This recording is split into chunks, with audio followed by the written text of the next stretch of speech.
Свидетелствата заменуваат во историјата. Од следната година тие ќе се издаваат по електронски пат, најави министерката за образование Весна Јаневска.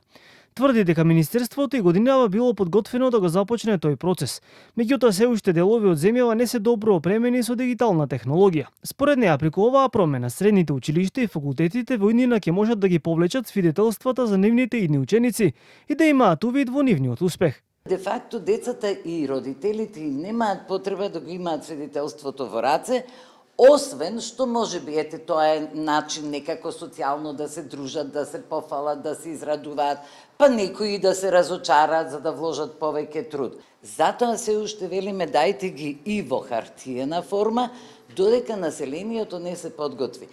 Затоа што навистина имаме рурални средини и помали општини каде што немаат компјутерска лабораторија или училница, нели, каде што интернетот не е стабилен. Во однос пак на уписите на средношколците, кои утре ќе дознаат дали се примени во посакуваните училишта по вториот уписен рок, Јаневска кажа дека е радува податокот што и оваа година има огромен интерес за стручните училишта. Јас сум многу задоволна што годинава повторно се полнат средните стручни училишта, што е многу добро за државата, секако и за младите луѓе кои утре ќе можат да излезат на пазарот на труд и дел да се приклучат на високото образование. Да, има за скопските познати гимназии, исто така пријавување. Инаку според податоците на Министерството за образование собрани од училиштата, за второто јунско пријавување има над 16.000 слободни места за упис на ученици, од кои над 12.000 се за стручно, а речиси 4.000 за гимназиско образование.